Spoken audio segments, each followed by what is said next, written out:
ассалому алайкум тамошобинони азиз. охирон силсила нашри барномаи сиёсӣ, таҳлили амният ва ҷомеа аст ки бахшида мешавад ба 34-солагии истиқлоли давлатии ҷумҳурии Тоҷикистон.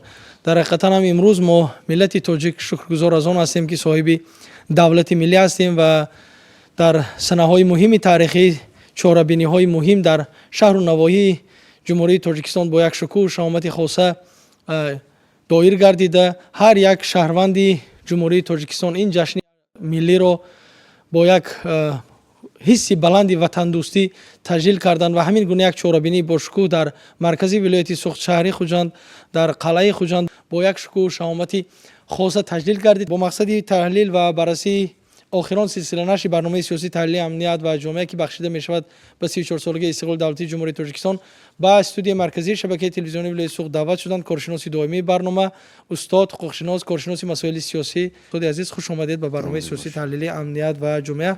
ва ҳамчунин миннатдории худро баён мекунем ки дар ҳар як барномаи мо иштирок ва андешаҳои созандаи худро баён медоред. ва суоли аввале ки мо мехоҳем ба шумо диҳем, умуман мафҳуми истиқлол чист ва он барои мо чӣ арзиш дорад? Марҳамат. саломат бошед. мафҳуми истиқлол ин мустақил будан аст. аз шинохти илмии ҳуқуқшиносӣ ва дигар соҳаҳои иҷтимоӣ, ҷамъиятшиносӣ гирем агар, мустақил будан, истиқлолият маънии соҳибихтиёр буданро дорад. албатта ин воҷаи арабӣ аст ва дар низоми меъёрии ҷумҳурии Тоҷикистон, қонунгузории ҷумҳурии Тоҷикистон ба гардиши меъёрӣ ворид шудааст ва дар маҷмӯъ дар муносибат бо муносибатҳои идоракунии давлатӣ хусусиятҳои ба худ хосро дорад. аз як тараф воҷаи истиқлол, соҳибихтиёрӣ, ин аз нигоҳи арзишҳои фарҳангӣ ин як омили ифтихору сарбаландию мустақилию худшиносию ҳувияту дигарҳост. аз лиҳози дигар аломати соҳибдавлат будан аст. ин ки соҳибистиқлолӣ бо санади меъёрӣ тасдиқ мешавад, эъломии соҳибихтиёри давлатӣ ва дар конститутсияи кишварҳо мустаҳкам мешавад ҳамчун шиноснома, паспорти давлат, вале дар маҷмӯъ яъне будани ҳамин давлатро дар ҳамин курраи замин нишон медиҳад. яъне Тоҷикистон соҳиби давлати мустақил ҳаст. имрӯз дар дунё давлатҳо бисёр ҳастанд, атрофи 200 давлат бошад, бисёр давлатҳои дигар ҳастанд ки эътирофношуда ё қисман эътироф шуда ҳастанд ки Тоҷикистон аз зумраи давлатҳои комил аст, узви созмони милали муттаҳид аст, соҳиби овоз аст ва миллати муаррифшуда аст. анакнун имрӯз мафҳуми истиқлол аст, соҳибихтиёрӣ аст. агар аз лиҳози мантиқӣ гирем ва аз лиҳози таҳлили меъёрӣ гирем, ҳуқуқи конститутсионӣ гирем, агар инҳо пурракунандаи ҳамдигар ҳастанд. яъне истиқлолият пурракунандаи соҳибихтиёрӣ аст. истиқлолият ба тариқи агар мухтасар гӯем, агар ин чи аст? ин доштан аст. соҳибихтиёрӣ ихтиёрдорӣ ҳамон чизи доштаро нишон медиҳад. яъне имрӯз дар меъёри конститутсия ҳарду ҳам истифода шудам, ҳам истиқлолият истифода мешавад, ҳам соҳибихтиёрӣ. ва дар ин ҷо соҳибихтиёрӣ иборат аз волояти ҳокимияти давлатӣ, ягонагии ҳокимияти давлатӣ ва истиқлоли давлатӣ иборат аст. истиқлолияти давлатӣ таркибашро кадом унсурҳо таркиб медиҳанд? дар муносибатҳои беруна, яъне субъекти ҳуқуқи байналхалқӣ будан, яъне будани худи Тоҷикистон ҳамчун давлат эътироф шуда. дуюмаш ки ҳуқуқи мустақили овоз доштан, мустақилона бо ихтиёри худ қарор қабул кардан, ба ҷомеаи меҳнатӣ, ба давлатҳои дигар, ташкилотҳои дигар шартнома бастан. дар муносибатҳои дохилӣ сохти давлатро муқаррар кардан, низоми идоракуниро муқаррар кардан, шакли давлатдорро муқаррар кардан, реҷаи онро муқаррар кардан, ҳокимиятро ба қонунгузории суди иҷроӣ тақсим кардан, мустақилияти судҳоро таъмин кардан, низоми асъори молиявӣ бонкии мустақили худро доштан, дар муносибат бо шаҳрвандон шаҳрвандӣ доштан, ҳуқуқу озодии онро кафолат додан, таъмин кардан ва дигар. ин аст таркиби истиқлолият, яъне ҳамин чизҳоро мо бояд дошта бошем. در صورتی داشتن ما میتونیم که آنها رو چیکار کنیم؟ راهاندازی کنیم، اختیارداری کنیم. البته امروز حالت‌هایی هستن که همین استقلالیت رو محدود میکنن. بعضیشون خاراکتری لوکالی دارن، قانونی دارن، بعضیشون خاراکتری اعتراف نشده هستند. مثلا از تاریخاً گیریم دولت هیچ وقت کاملا مستقل نبود، برای اینکه در جامعه مستقل یعنی علاهیده جدا از دیگر سوبیکتان زندگی کردن مشکل است. محدودیت به خاطر همکاری بین المللی عهده‌داری گرفتن هست.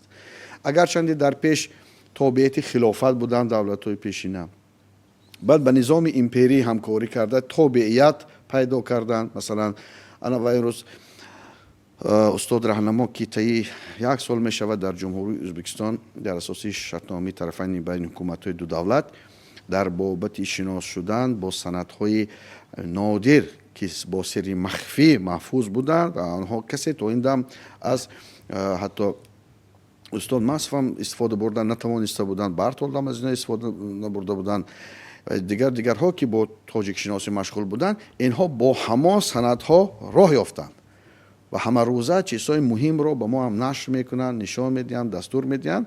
آنها گفتن که سال 1868 شرطنامه بین بخارا و روسیه بود است که بخارا همچون دولتی مستقل بود، یک حق نداشت که به مصلحت با روسیه سیاسی بیرونی خود را معین کند، با کسی شرطنامه بندد. این یعنی محدودیت در اینجا بود. این با در آن وقت حقوق بین اخلاقی عمل نمیکرد. حتی بعد از تاجیکستان که مستقل شد در حیاتی اتفاق شوری پیدا شد، حتی همین یک سند دستی من هست درباره تاجیکی کنی دستگاه اداره کنی دولتی در کدام مقامات ها همه نامش هست که استاد این چیزا دسترس کردن. یعنی در همان دوره هم دخالت بود، کادرهای خود را نمیتوانستند که مستقل دستگاه دولتی خود را سازنده اداره کنند. این ها بود، محدودیت ها بودند. اکنون بعد از آن که جنگ یکم جهانی تمام شد، لیگ دولت ها پیدا شد، یک نظام بین اخلاقی نو پیدا شد. بعد جنگ دوم جهان سازمان ملل متحد شد. بعد از پراکنده شوی اتفاق شوروی جهانی یک قطبه پیدا شد و در اینجا عالمان نو و سطح سیاست و حقوق برآمده میگفتند که حقوق بین اخلاقی بالاتر و وسیعتر از حقوق دولت ها است. امروز البته همین دولت ها رو مثلا یکی از جامعه شناس فیلسوف ملت شناس جوزف رنان میگوید که همین دولت های معاصر دولت های ملی هستند. با همین نظر داشت آنها محدودیت دارند. مثلا کلزن عالم استرگی میگوید که امروز حقوق دولت ها مستقلیت و استقلالیت این یک مسئله متافیزیکی است. ما به حقوق بین اخلاقی حقوق بالا از حقوق ملی زندگی کردن نمیتونیم. تا اندازه این هم یک عهده‌داری است، یک کاملا حقوق ما رو محدود نمیکند و ما با اختیار خود با شرطنامه وارد میشویم و عهده‌داری میگیریم و اصلاح میکنیم، خواهیم قبول میکنیم راتیفیکاسیون نخواهیم نه. لیکن معیارهای عمومی بشری هستند باید رعایت شوند که اینها حلق ملت‌های آزادیخواه، حفظ حقوق انسان دیگر امروز در جهان بحران سیاسی که ما میبینیم استاده ببینیم چه سیاست دولت‌ها ویران شده استاده است. نظامنامه آیین‌نامه سازمان ملل متحد درباره حفظ صاحب اختیاری دولت‌ها، اعتراف حدودها دیگر معما است که حتی برخوردی پرینسیپ‌های آزادیخواهی و تمامیت ارزی رفته استاده است. این یک طرف دیگر. اکنون برای تاجیکان چه ارزشی دارد؟ ما بینید که پیشوای معظم ملتمون یک اقتباس آوردن، من میگویم استقلالیت برای ما رمزی پایداری دولت، هستی ملت، شرف و اعتبار تاجیکستان عزیز ما می باشد. یعنی در اینجا درباره ملت گم می رود. ملت رسالت بر، تنها ملت رسالت بر کوشش می کند که با نرخ جان و دیگر این حدود را حفظ کند. این آسان نبود. مثلا ما این رو گیریم، اگر امروز در دنیا 70,000 ملت ها باشند، در قطار همین 208 ما صاحب دولت شدیم. بله. یعنی در قطار 70,000 ما از زمره دولت و از ملت های سربلند با نصیب بودیم که هم تو دولت نشده است. چه ارزش ما رو صاحب دولت کرد؟ مثلا امروز بینید اگر در دنیا ما اگر چنده که از دولت داری کهنی خود از 100% یک پارچهش یک فایز رو آوردیم، ما سر کرده از دوره یک چند تمدن ها آمدیم. از ما عصرهای 9 هفته پیش از میلاد از کیانیان سوخت و باختر و پورت سر کرده، بعد آمدیم کوشانیان و بعد او دیگه شو، بعد تا آمده هخامنشیان و طاهریان و صفاریان و سامانیان و غوریان و یعنی در بطن چند سلاله و بعد از این چند سلاله های بیگانه که دولت ما رو اداره میکردن، در همین دوره هویت ملی ما حس آزادی خواهی، استقلالیت این حس آزادی خواهی است که امروز پرینسیپ بین الخلقی مهمترین پرینسیپ گشته است. همه چیز آورد ما باز به همین تاجیکستان رسانید و امروز تاجیکستان یک پارچه خاک مقدس برای ما چه ارزش دارد؟ این یک جایگاهی است که مردم در این آسایش دارند. روی دنیا رو میگردیم با سیری و با پوری و با بازی و با خنده، لیکن دل ما هیچ وقت شاد نیست وقتی که سری ما در بستر این جایگاه نیست. بله.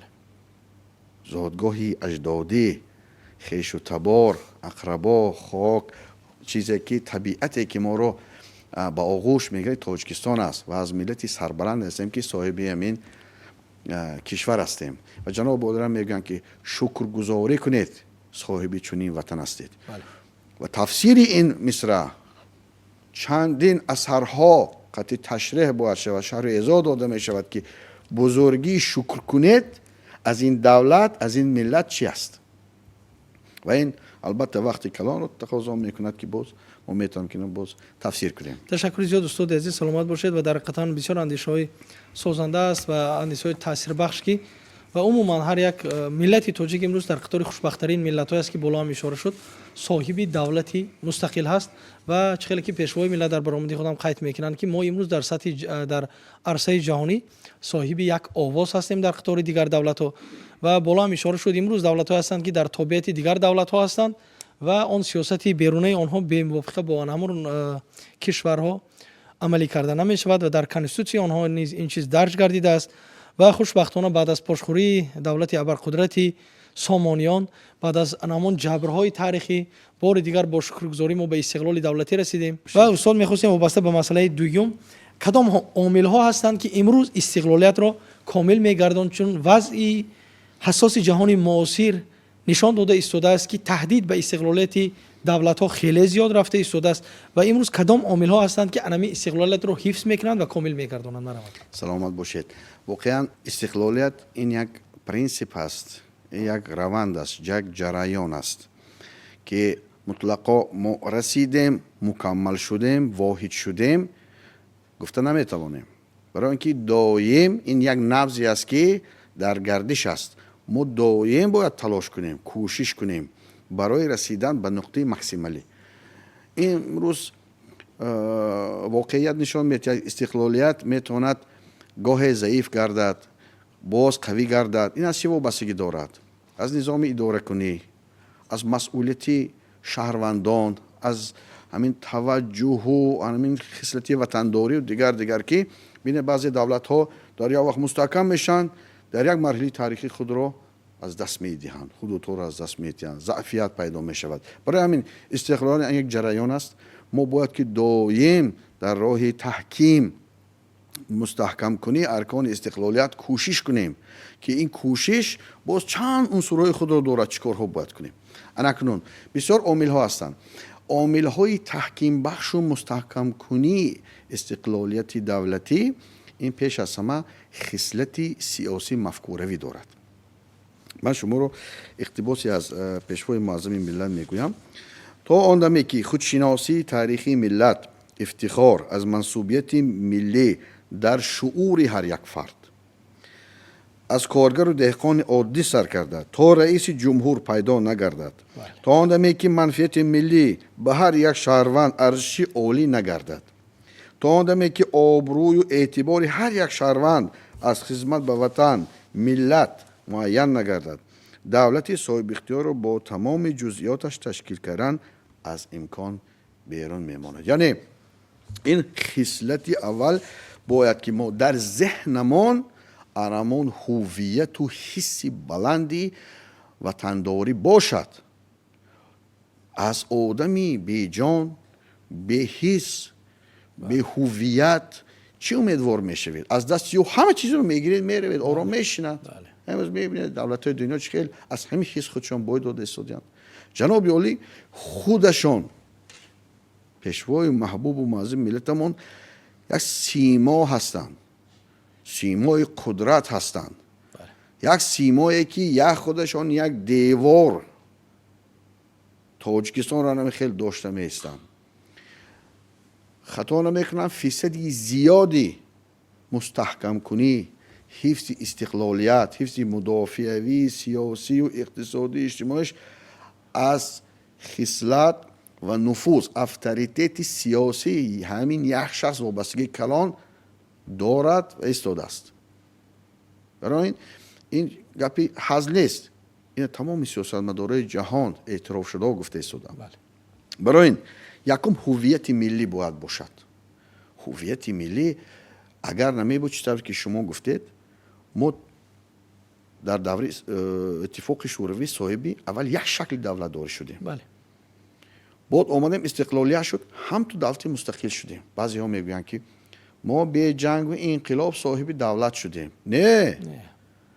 ما حال چقدر یک چند سلاله ها را گفتم، در چند دوره های مرحله های تاریخی این سخن یکی از تاریخ شناسان میدندورف میگوید که وزنین ترین ضربه های تاریخی رو در کره زمین تاجیک ها دیدگی هستند. بله.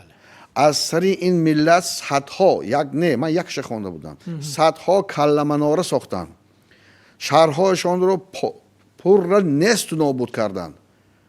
با یک لحظه یک فرصتی تاریخی یافته خود رو برقرار کردن و دولت ساختن که زمینه همه این چی بود؟ هویت ملتشان. یعنی هویت ملی از چی سرچشمه میگیرد؟ حاضر من میگم. دویم است مسئولیت شهروندی. بله. مسئولیت شهروند چی است؟ یعنی رسالت ملی دوستداری وطن بودن، میهم پرست بودن. بله. خود قانونگذار ما رو میگه که وطن رو دوست دار. همه چی از همین سر می شود. حج خیرورگ یکی از بسیار مشهور جهان که 103 سال عمر دید و در همون 103 ساله جراحی میکنه، اوگلوف 11 خصلت دراز عمری انسان رو نوشت و در یکمش چی نوشت میدونید که وطن رو دوست دار. عامل اولین دراز عمری وطن رو دوست داشتن است که این رو بسیار تفسیرهای زیبا کرده است. برای همین دوست داشتن وطن اجرای عهدهداری کنستیتوسیونی است. حفظ وطن حمایت منفعت‌های دولت. خودش یک جهان معنی دارد و دیگرها. انا باز دیگرش می رود. بی‌فرق نبودن یا از بین بردن بی‌فرقی از تقدیر دولت و ملت. بارتول در زمان خود گفته بود که با آن اهل زیایی که در دوران سامانیان با بی‌فرقی رفته بودند و وقتی که بین سلاله ها جنگ می شد خلق را گفتن کش نشد، این محاربه بین مقاومتی بین دو سلاله هست. گفت و نمیدانست که چی سختی به سر این ملت می آید. یعنی این سخنی بارتولد است. در واقع این سختی ملت ما شد که ما در تاریخ ضربه های دیدیم که از بسیار چیها ماندیم، ارزش ها ماندیم، از بسیار فرهنگ و ادبیات و حدود و بایگری دیگه همه چی ماندیم. یعنی یک بی‌فرقی ما همین خیلی کرد که امروز جناب علی چندین بار تکرار کردم. اهل زیا در تقدیر ملت بی‌فرق نباشید. بله. و در بی‌فرق بودن زیرکی سیاسی نشان دادن و نظارت کردن، سنجش کردن، تحلیل کردن هر یک حالتهای نبض جامعه. دیگرش از بین بردن خودکمبینی ملی. این هم خصلتی مفکوروی غایوی را دارد. باید که عموما هر یک شخص در ضمیرش هویت و یک بلند وقاری ملی داشته باشد. این تحقیر دیگرها نه. ما گفتیم یک بار دیگر گیسوی جهانگیری مورخی اصلی 20 میگفت 20 نفر تاجیک در یک خانه میشست، یک خارجی وارد خانه میشد، 20 کس خود را اذیت میداد که با زبان یک خارجی گپ زند. جای آنکه یک طرف مجبور کند با زبان جمع گپ زند. همه چیز را این الیمنت ها حاضرن بعضی جان میرسند. به این چی مبارزه باید برد. خودکمبینی را از بین باید برد. اما نفوذ ملت، عاریت ملت، شرف ملت را بلند برداشت. زیرا در تاجیکستان هر یکی ما شهروند تاجیکستان هستیم. لیکن در خارج هر یکی ما یک تاجیکستان هستیم. یک عمل ناجای ما به آبرویی ملت و دولت میشد. یک قهرمانی ما شرف ملت میشد که همه گوجه میرن میگن که از گوجه از تاجیکستان. این عامل اولین است. دوم عامل اجتماعی فرهنگی. انا کنون نگاه کنید. یکمش باید که ملت خودش باشد. بودن ملت. من با متخصصان صحبت کردم گفتم که هم ملت رو چخیل میشناسید؟ قیافه، چهره. ما میدونیم که مغولایی، زنگی و اروپایی هست چهره ما. امروز اگر چهره تاجیک رو بینید در همان کتابچه که ما شما را تحفه کرده بودین تاجیکیست در همان اقتباس ها از بسیار مورخ و فیلسوف و حکیمان خارجی است تاجیکیست. فقط چهره زیبای تاجیک رو معرفی کردن. چشم های زیبای غزاله، ابروی فلان چهره زیبا دارن. با همین میفهمیم که فقط تاجیک کی است. نه با فهمیدیم. من پرسیدم گفتن دینکا تاجیک هست. خرمسام همون گپلو گروه بوده است یا R1A 45 تا 68% همین گروه این دینکای تاجیکان اعظمی بوده است و این در همون جدول جای اول میسود است و در آنجا در تگه شرحش نویسه که این علامت آن است که سرکرده این ملت از گین پرقوت بوده است. امروز همین با کمتر کوشش ملت ما بینه جوانان در ورزش چقدر میسر میشد، در کمتر کوشش در علم، با کمتر کوشش در صنعت. یعنی دینکای ملت پرقوت است. این ملت باید که حاضر آینده بسیار داره شده ملت را انتظار است. دوم مهم زبان. این عامل تحکیم بخش استقلالت است. برای چی؟ بعضی علمان مثلا همون رینن گفتگی دیگرشون میگن که زبان عامل ملت ساز و نیست. این فرضیه کوتاه هست. آنها میگن که امریکای جنوبی با اسپانی گپ میزد برای اینکه آنها اسپانی نیستن دیگر. لیکن با نظرداشت واقعیت ما تشکیل تاجیکستان زبان رول نقشی اساسی را بازید. ما طی سالها همین زبان را حفظ کرده آمدیم. هویت ملی ما شد و حدودهایی که رفته کوچه به کوچه، محل با محل، دیه به دیه میپرسیدند که با زبان تاجیکی گپ میزد شامل حدودهای ما کردند.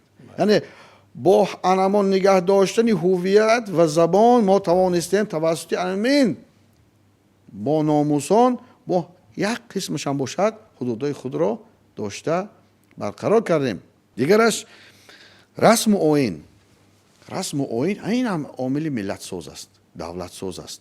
انمان دولت و رسم و آیین بود که ما ساختیم. امروز جناب ولی بینید بسیار هنرهای مردمی، ارزش‌های فرهنگی را به سطح ارزش بین‌المللی برداشتن. چکن و دیگر رو برای چی؟ فلک و برای ما از خود درک دهیم که ما تمدن و ملتی ما بود. امروز وقتی که به دولت ها مقاومت شده ایستاده است با نظر داشتی آن که ملت باشد اعتراف کرده دستگیری میکنند. اگر بینن که یک دولت مانند است کوازیگستارس میگویند با او کمکی نمیشد، توجه و دستگیری نمیشد، ما رو اعتراف نمیکنند، پسند نمیکنند. میگن که و در این تقسیم بندی نوی دنیا این خیلی دولت هایی که از خود درک ندادن آنها زیر پا شده ایستادن. دیگرش عامل بسیار مهم این عامل حدودی است، سیاسی حدودی. امروز بینید اگر ما خف است همین یکی از مهم واژه مهم تمامیت ارضی، حفظ حدودهای موجودی تاجیکستان. این حدود بسیار چیز مهم رو در این نقش می‌بازد. یک جویبار هم باشد این آبروی ما میستد. در این وقت خف است. امروز خفش این که از جامعه جهانی اکسپانسیا شده ایستاده است و انکسیا شده ایستاده است. هم زده از قسمی هم دیگرش گرفته ایستاده است. در این ما باید که همون سیاست مدافعی خود رو مستحکم کنیم در تفکر جامعه، اوریت، ناموس. وقتی که می‌بیند که جناب عالی چی گفتن؟ ما یرا قیادرایی نداریم. یرا قیادرایی ما وحدت ملی است. دانن که کشور ما وحدتش، رضایت ملیش بلند است، کوشش نمیکنن که در اینجا کلونی پنجم سازن یا به ما حمله کنن. این یک. دویمش امروز من در دستم خریطه دارم. خریطه همین دولت سومانیا. ببینید در اینجا حدودهای دولت سامانیان، قزاقستان، قرقیزستان، ترکمنستان، تاجیکستان، افغانستان، یعنی پاکستان، دیگر همه جا یک قسم ایران قریب قسم اساسیش آمدگی تا بحر کسپی اقیانوس همه جا. ببینید این چه حدود چی در کار است. تصور کنید که امروز ایران 157.6 میلیارد برل چی میتید نفت استحصال میکرد که چهارم جا در دنیا هست. گاز 34 تریلیون کوبومتر دوم جا. افغانستان گاز 440 میلیارد کوب، نفت 1.8 میلیارد برل. ترکمنستان گاز 19.5 تریلیون، ازبکستان گاز 1.13 تریلیون، نفت 82. حتی قرقیزستان 11.3 میلیون و گازش 200 میلیارد. این 33 جا. انمی که حدود بای از ما رفت و همین حس نکردنی وطن هر یک پرچهش چقدر بویگی رو از ما میگیرد. و عامل تحکیم بخشی نهایش این خودکافی بودن، خودکافی اقتصادی و اجتماعی دیگر سما دستاتش نیست.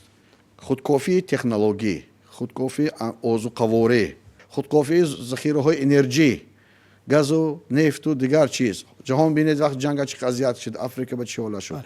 خودکافی مواد داروواری، صنعت داروواری، تحصیلات، حتی همین تحصیلات و معارف خودکافی بودن، برنامه وطنی قطعی کردن در کار است. خودکافی واسطه های همین حربی مدافعوی، همین چیز باید خودکافی و همین خودکافی عامل استقلالیت دولتی است. تشکر زیاد استاد، سلامت باشید. و درباره بسیار اشاره خوب درباره دولت سامانیان و باید ما درک کنیم که انا همون نداشتنی هویت ملی و بی‌طرف بودن و با بعضی کمبودی‌های جدی راه دادن انمی امپری بزرگی تاریخی تاجیکستان رو برهم داد و این برای ما در برابر همون جنگ خانمانسوزی برادرکشی شهروندی همچون یک درسی تاریخی باید باشد و هر یک مسئولی دولتی که کار و فعالیت میکند باید درک کند که کمترین اشتباهاتی ما میتواند که یک تهدید به این استقلالیت، به این دولت، به این ملت، به این وحدت آورده باشد. من فکر میکنم که در همین لحظه های کنونی جامعه جهانی معاصر ما از هر وقت بیشتر و بیشتر باید زیرکی سیاسی رو از دست ندهیم و باید از همه چیزی اساسی منفعت های ملی را از منفعت های شخصی بالا بداریم و در اجرای رسالت های ملی از بیشتر فعالیت نماییم.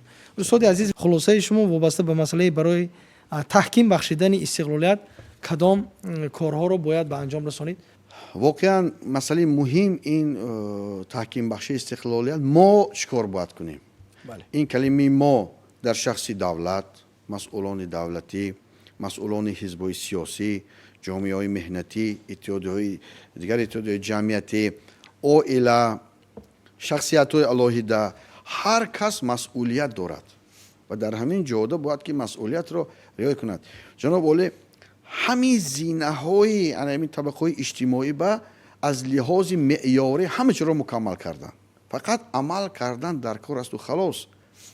و گفتن که ما شمار نه برای صفات کار کنیم تنها و سوال معرفتی حقوقی، یعنی معرفتی حقوقی نامش معرفتی حقوقی، لیکن با معنی اگر وسیع‌تر گیرید شخصی با اخلاق، شخصی دانشمند، با ذکاوت، با استعداد، با مهارت، متخصص، دیگر همین خیلی ما شخصیت رو تربیت کنیم.